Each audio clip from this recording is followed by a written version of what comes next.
Hello दोस्तों, स्वागत है आप लोगों का मेंटोरा जेई चैनल पर। मैं आपका दोस्त प्रणय कुमार। आज हम लोग करेंगे आज हम लोग पढ़ेंगे फिनॉल एंड एनिलीन। तो ये रहेगा आपका JEE Mains and JEE Advanced mainly 2026 के लिए। और स्वागत है आपका फिर से मेंटोरा जेई चैनल पर। मेरा नाम प्रणय कुमार है और मैं आईआईटी दिल्ली से हूँ। हम लोग आज करने वाले हैं फिनॉल। उसकी स्ट्रक्चर कुछ इस तरीके से होती है। Phenol and aniline. बेंजीन पर लगा दीजिए आप OH एंड NH2। इसके हम लोग कुछ प्रॉपर्टीज, रिएक्शंस, प्रिपरेशन ये सब पढ़ने वाले हैं। तो चलिए अब शुरू करते हैं बिना वक्त को जाया किए हुए। देखिए बच्चों, ध्यान से देखिए, समझिए, जानिए, पहचानिए। फिनॉल्स। Preparation of phenols. सबसे पहले तो हम लोग प्रिपरेशन कर लेंगे। 5 मेथड्स हैं प्रिपरेशन के। सबसे पहले आपका आ जाता है क्यूमीन हाइड्रोपेरोक्साइड मेथड। और यह इंडस्ट्रियल प्रोसेस है। यह क्या है? इंडस्ट्रियल प्रोसेस है। और ये क्या करता है? क्यूमीन, जो कि यह कंपाउंड है क्यूमीन, इस चीज को O2 और लाइट के प्रेजेंस में रिएक्ट कराकर हम लोग क्यूमीन हाइड्रोपेरोक्साइड बना देते हैं। और फिर हम लोग उसमें डालते हैं एसिडिक वाटर। उसमें हम लोग डालते हैं एसिड, जिसमें H+ होता है। और ये रिएक्ट करके फिनॉल फिनॉल एंड एसीटोन बना देता है। आगे देखिए बच्चों, और इसका रिएक्शन मैकेनिज्म हमने एरोमेटिक कंपाउंड से कर लिया था। और एक रिएक्शन मैकेनिज्म का भी प्लेलिस्ट आएगा, चिंता मत कीजिए, उसका भी एक सीरीज आएगा। हम लोग जल्द ही उस चीज को लेकर के आएंगे और हम लोग उसे बहुत ढंग से करेंगे। तो चलिए अब आगे बढ़ते हैं। डाउस प्रोसेस। डाउस प्रोसेस में क्या करते हैं हम लोग? डाउस प्रोसेस में इन दिस प्रोसेस क्लोरोबेंजीन जो है उसे हम 350 डिग्री सेल्सियस पे हम लोग हीट करते हैं। हाई प्रेशर पे हीट करते हैं और सोडियम हाइड्रोक्साइड के साथ हीट करते हैं। सोडियम हाइड्रोक्साइड के साथ हम लोग हीट करते हैं। NaOH at NaOH with NaOH and temperature equals to 350 degree Celsius and temperature equals to 350 degree Celsius। High pressure पर HCl के साथ हमने रिएक्ट करा और ये फिनॉल लिया। क्लोरोबेंजीन को हमने इस तरीके से रिएक्ट किया तो ये फिनॉल बना देता है। High temperature and high pressure पर NaOH के साथ विद प्रेजेंस ऑफ HCl हमने अगर रिएक्ट करा तो ये NaCl प्लस H2O भी बना देगा आपका। NaCl प्लस H2O भी आपका बना देगा। अब आगे बढ़ते हैं और देखते हैं fusion of benzene sulphonic acid with concentrated NaOH। Fusion of benzene sulphonic acid with concentrated NaOH with concentrated NaOH। This is commercial process. यह कौन सा प्रोसेस है? यह कमर्शियल प्रोसेस है। Synthesising phenol. यह कमर्शियल प्रोसेस है जिसमें हम लोग फिनॉल को बनाते हैं। हम लोग क्या करते हैं? फिनॉल को बनाते हैं। और benzene sulphonic acid is melted or fused with sodium hydroxide at 300 degrees Celsius to 320 degrees Celsius, followed by hydrolysis which yields phenol, जो कि फिनॉल आपको देता है। आपने NaOH के प्रेजेंस में high temperature and high pressure के साथ आपने इस चीज को रिएक्ट कराया और ये बना देगा फिनॉक्साइड आयन। और फिर आपने डाल दिया H+, आपने डाल दिया एसिड और ये बना दिया आपका फिनॉल, कार्बोनिल एसिड फिनॉल का। चलिए अब आगे बढ़ते हैं। Decarboxylation of salicylic acid. Decarboxylation of salicylic acid. आपने सैलिसिक एसिड ले लिया, आपने क्या करा? डीकार्बोक्सिलेशन कर दिया किसका? Salicylic acid. ठीक है बच्चों, तो आगे देखिए, आपने सैलिसिक एसिड लिया या फिर सैलिसिट एनायन ले लिया, सोडियम सैलिसिट, और उसमें NaOH डाल दिया, सोडा लाइम डाल दिया, CaO भी डाल दिया और हीट कर दिया, तो ये आपका फिनॉल बन जाएगा। ये क्या होगा? CO2 उड़ जाए प्लस NO2 CO3 भी बन जाए। चलिए आप आगे देखते हैं। Hydrolysis of benzene diazonium salt. Hydrolysis of benzene diazonium salt. ये NH2 होगा आपका aniline in the presence of NaNO2 and HCl with H2O at 5 degree Celsius. At 5 degree Celsius ये बना देता है diazonium chloride salt. Diazonium chloride salt. और फिर अगर आप इसकी हाइड्रोलिसिस कर देते हो बॉइलिंग H2O, तो ये बना देता है फिनॉल। ये क्या बना देता है? आपका फिनॉल। चलिए बच्चों, अब आगे बढ़ते हैं। ध्यान से देखिए इसका केमिकल रिएक्शन देखिए बच्चों, chemical reactions of phenols, chemical reactions of phenols. 5 reactions हैं इसके। कितने रिएक्शंस हैं? तो 5 रिएक्शंस। तो सबसे पहले तो ये Br2H2O के साथ रिएक्ट करेगा, ब्रोमीन वाटर के साथ ये रिएक्ट करेगा, फिनॉल ब्रोमीन वाटर के साथ फिनॉल रिएक्ट करेगा।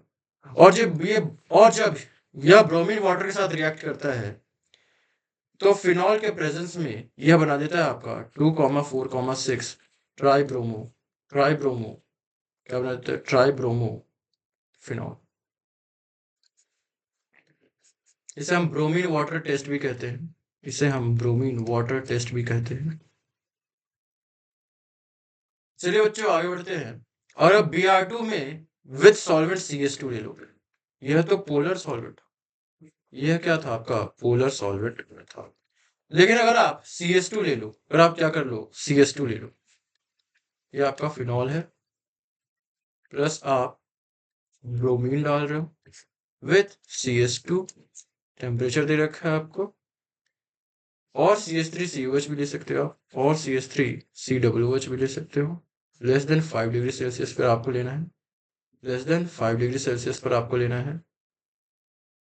तो देखिए बच्चों, यह क्या है? Non polar solvent, non polar solvent है।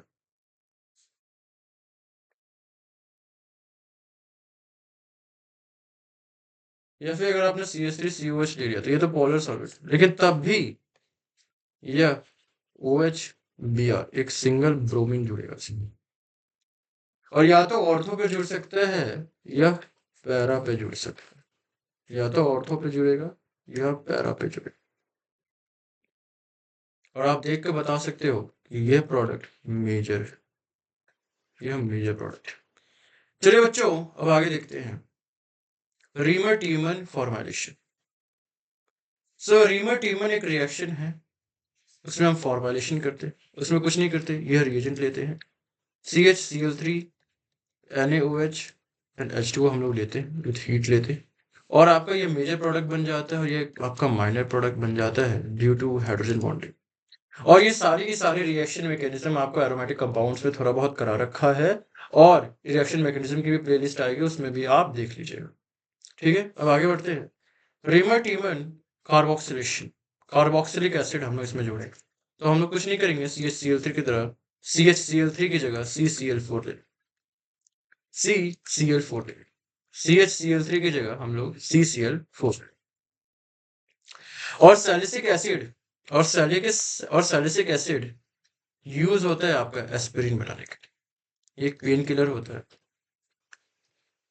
पेन किलर होता है ये एस्पिरिन। सो आपने सैलिसिक एसिड लिया, पेरिडीन के सॉल्वेंट में आपने ASCl लिया या फिर Ac2O लिया, एनहाइड्रेट ले लिया, और आपने ये बना दिया एस्पिरिन। तो अब आगे देखते हैं कोल्बे स्मिथ प्रोसेस। कौन सा प्रोसेस? कौन सी प्रोसेस? तो कोल्बे स्मिथ प्रोसेस। कौन सी प्रोसेस बच्चों? तो कोल्बे स्मिथ प्रोसेस। सो देखिए, ध्यान से देखिए, आपने फिनॉल लिया, आपने उसमें OH- एंड CO2 डाला, एंड ये आपका रिएक्ट करके CO- यहाँ पे ले लिया, और फिर इसमें आपने HCl डाल दिया। तो यह चीज एक पैरा पर और एक ऑर्थो पर आपका लग गया, और ऑर्थो वाला मेजर प्रोडक्ट है। अब आगे देखते हैं बैकेलाइट फॉर्मेशन। बैकेलाइट फॉर्मेशन किस तरह की होता है? तो जब बैकेलाइट फॉर्मेशन है, ये मेड होता है condensation reaction between phenol and formaldehyde. आपने फिनॉल लिया और फॉर्मेल्डिहाइड लिया, और आपने यह बना दिया OHCHO, और फिर आपने इसका कर दिया पॉलीमराइजेशन, पॉलीमराइजेशन कर दिया, और आपने ये पॉलीमर बना दिया। इसे हम बैकलाइट कहते हैं, जो आपके स्विच बोर्ड हो गई, आपकी डिफरेंट टाइप ऑफ मटेरियल्स हो गई, उसमें यूज होता है। चलिए अब आगे बढ़ते हैं। ये काफी टफ होता है और हीट रेजिस्टेंस भी होता है, हीट रेजिस्टेंट भी होता है, और ये इलेक्ट्रिसिटी रेजिस्टेंट भी होता है। चलिए अब आगे बढ़ते हैं। Test for phenol. तो फिनॉल का क्या टेस्ट? फिनॉल को हम लोग किस तरीके से आइडेंटिफाई करेंगे, आइडेंटिफाई करेंगे, पहचानेंगे कैसे? तो सबसे पहले एक लिटमस टेस्ट हो जाएगा। ये थोड़ा एसिडिक टाइप बिहेव करता है, इसे हम कार्बोनिल इसे हम कार्बोलिक एसिड भी कहते हैं, क्योंकि ये OH प्लस दे देता है। और ये क्या करता है, ये ब्लू लिटमस पेपर को रेड में कन्वर्ट कर देता है, एसिडिक प्रॉपर्टी शो करता है। और न्यूट्रल FeCl3 के साथ रिएक्ट करके एक वायलेट कॉम्प्लेक्स बना लेता है, FeOPH6 3-, ये एक वायलेट कॉम्प्लेक्स बना लेता है। क्या कर लेता है बच्चों, तो ये एक वायलेट कॉम्प्लेक्स बना लेता है। तो यहां पर आपका फिनॉल का तो एक छोटा सा पार्ट खत्म होता है, और अब आगे बढ़ते हैं एनिलीन पर। तो बच्चों एनिलीन क्या है, अगर आपने बेंजीन पर एक NH2 ग्रुप जोड़ दिया तो ये आपका एनिलीन है, यह आपका एनिलीन है। और एनिलीन में उसका एनिलीन का एनिलीन का इसको बिठा दो बच्चों, जी जी सर। एनिलीन का एनिलीन का हम लोग प्रिपरेशन मेथड देखेंगे। 3 मेथड है एनिलीन का। NaNO2 ले लेते हैं, इसमें हम लोग मेटल एसिड डाल देंगे तो NH2 बन जाएगा। मेटल एसिड का मतलब क्या है, SnHCl, FeCl3, HCl, FeHCl, FeHCl, तो ये मेटल एसिड हो जाएगा। SnHCl ये रहा, FeHCl + 6+ ये।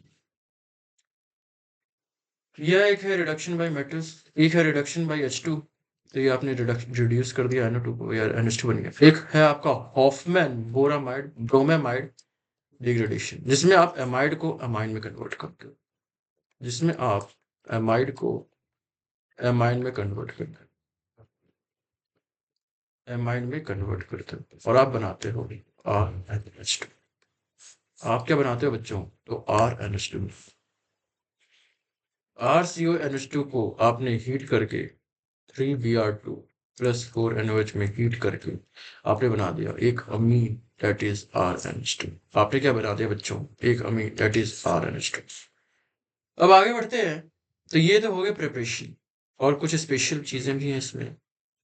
तो NO2 अगर आपका है, यहाँ पे डाई नाइट्रो मेटा डाइनाइट्रोबेंजीन है, मेटा डाइनाइट्रोबेंजीन है अगर आपका, क्या है बच्चों, मेटा डाइनाइट्रोबेंजीन। अगर आपका ये मेटा डाइनाइट्रोबेंजीन है, उसमें अगर आपने NH4 2S ले लिया तो ये सिलेक्टिव रिडक्शन करके ये सिर्फ एक NO2 को NH2 में कन्वर्ट कर देगा। आगे देखिए बच्चों, तो आपका है chemical reactions of aniline, chemical reactions of aniline क्या है बच्चों, तो chemical reactions of aniline.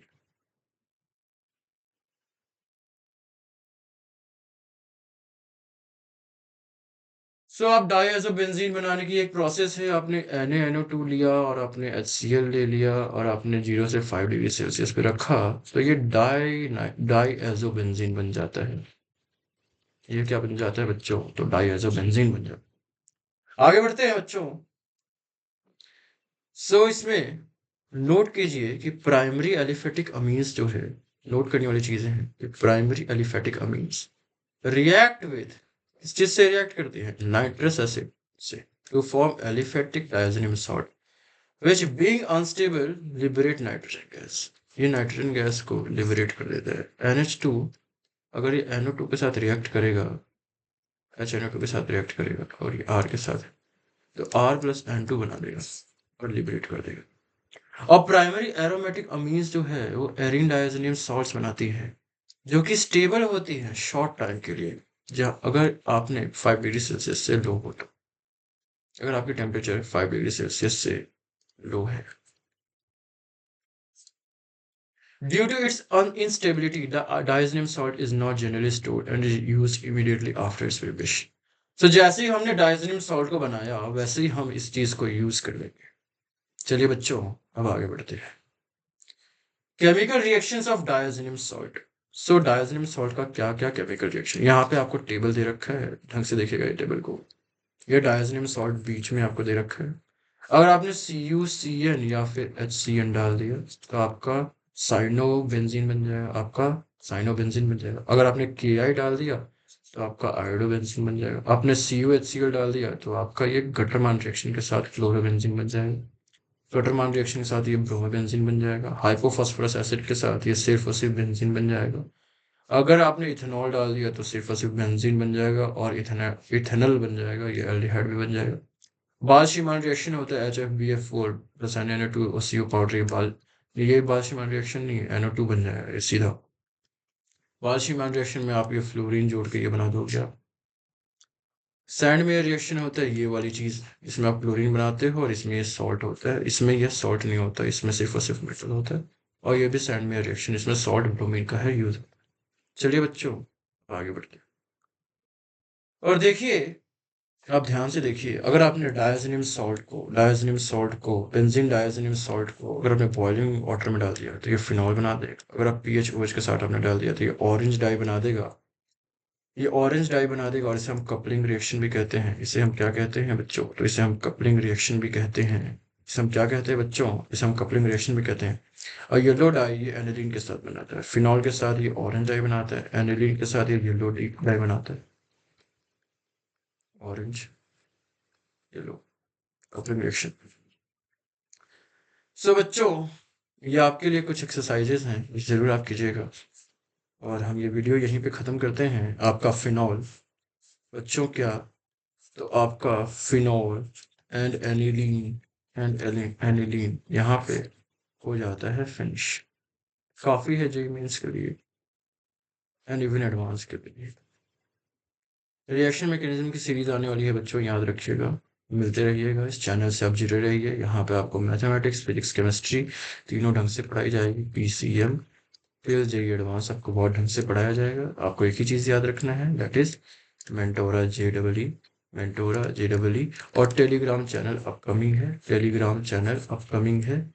Telegram channel में हम लोग बनाएंगे जिसमें आप अपने डाउट्स को सेंड करोगे, जिसमें मैं उसको सॉल्व करके एक वीडियो बनाकर अपलोड करूंगा या फिर चैप्टर्स को पढ़ाते वक्त ही मैसेज डाल। तो चलिए बच्चों, यहाँ पे हम इस वीडियो को फिनिश करते हैं और मिलेंगे अगले वीडियो में। तब तक के लिए tata, bye bye, thank you.